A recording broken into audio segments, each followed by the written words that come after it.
मुंबईकरांसाठी खुशखबर, कारण आता मुंबई मेट्रोची बहुप्रतीक्षित एक्वालाईन 3 आता सुरू झाली आहे। गर्दी, ट्रॅफिक आणि लोकलचा त्रास आता विसरा, कारण तुम्ही प्रवास करू शकता थेट जमिनीखालून AC मध्ये, आणि तेही काही मिनिटात। नमस्कार मित्रांनो, मी सायली माने तुम्हा सगळ्यांचं महामनी सोशलमध्ये स्वागत करते।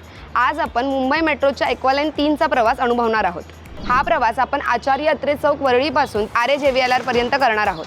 ह्या मेट्रोचं उद्घाटन माननीय मुख्यमंत्री एकनाथ शिंदे आणि देवेंद्र फडणवीस यांनी 9 मे रोजी केले आणि 10 मे पासून ही मेट्रो सर्वसामान्यांसाठी सुरू झाली आहे। आज मी तुम्हाला याच मेट्रोचा अनुभव सांगणार आहे।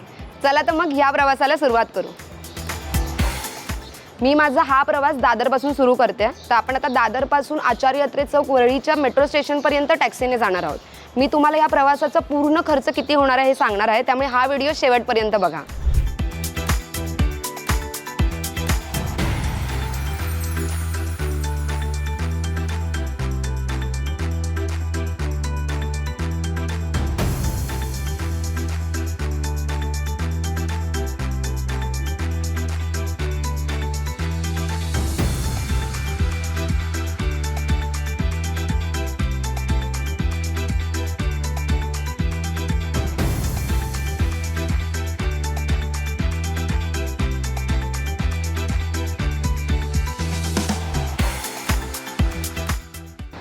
हा आहे एक्वालाईन 3 आचार्य अत्रे चौकचं मेट्रो स्टेशन। मी दादरपासून या मेट्रो स्टेशनपर्यंत टॅक्सीने आली आणि माझा 100 रुपये खर्च झाला।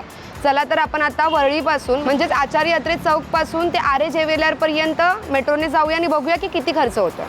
चला तर आपण आता आतून हा मेट्रो स्टेशन कसं आहे ते बघूया आणि RAJVLR पर्यंत याचा खर्च किती आहे तेही पाहूया।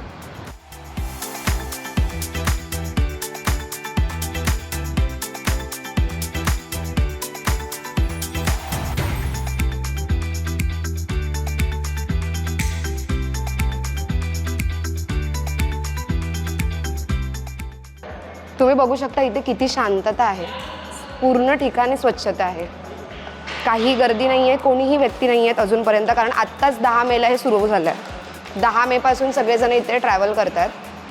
चला तर बघूया।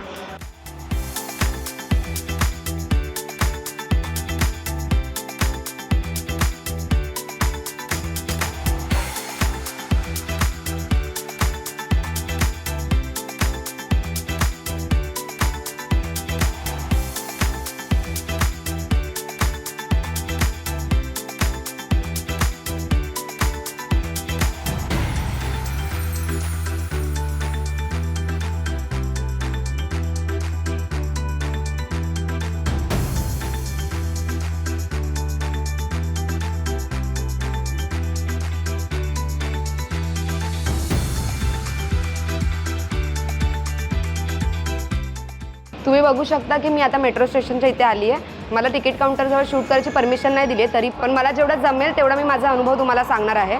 मी आचार्य अत्रे चौकापासून JVLR पर्यंतचं तिकीट काढलं जे 60 रुपये आहे। तर तुम्ही AC मध्ये 60 रुपयामध्ये आरेपर्यंत प्रवास करू शकता। तुम्ही बघू शकता की इथे किती शांतता आणि किती भव्य आहे हे मेट्रो स्टेशन। तुम्ही जर पहिल्यांदा या मेट्रो स्टेशनजवळ येते आणि तुम्ही आत आलात, तुमचा मे बी गोंधळ होऊ शकतो, कारण हे खूप मोठं आहे, पण त्याची चिंता करू नका, कारण इथे खूप मदतनीस आहेत ज्यांना तुम्ही विचारू शकता की तुम्ही कसा प्रवास कराल। चला तर आपण आता प्रवासाला सुरू करू। जशी ही मेट्रो येईल तसं आपण मेट्रोमध्ये बसू आणि आरेपर्यंत जाऊ। आता मी तुम्हाला दाखवणार आहे आचार्य अत्रे चौक मेट्रो स्टेशनपासून RAJVLR पर्यंत किती वेळात आपण प्रवास करतोय। जर आपण बाय रोड प्रवास केला तर कदाचित आपल्याला 1.5-2 तास जाऊ शकतात कॅबने, आणि पैसेही जास्त जाऊ शकतात। तर आपण आता मेट्रोमध्ये बसून बघूया की आपल्याला किती वेळ दाखवतोय, आणि जर आपण बाय रोड गेलो तर आपल्याला किती खर्च दाखवतो ते मी शेवटी तुम्हाला सांगेनच। चला।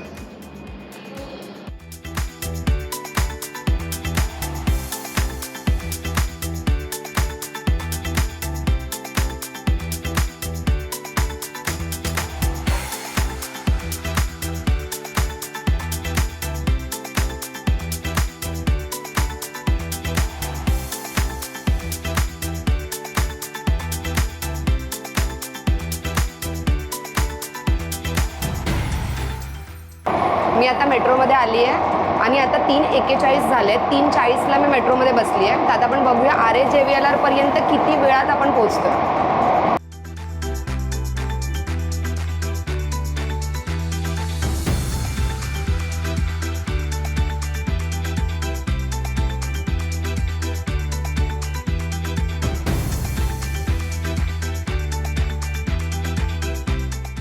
तुम्ही बघू शकता की 3:41ला आपण प्रवास सुरू केला आहे आणि आता 4:16 झालेत, म्हणजे 35 मिनिटात आपण हा प्रवास पूर्ण केलेला आहे.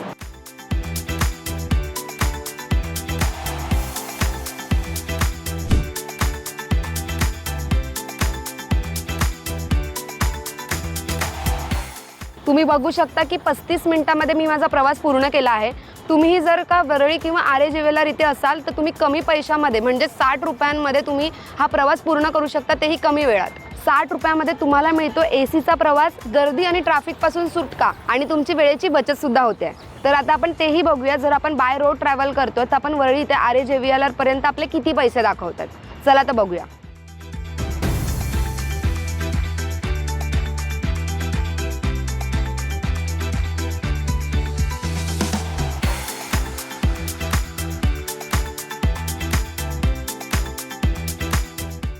आरे JVLR ते वरळी आचार्य अत्रे चौक मेट्रो स्टेशनपर्यंत 22 किलोमीटरचा हा प्रवास आहे. जर आपण कॅबने प्रवास करतो तर आपले 560 रुपये जात आहेत.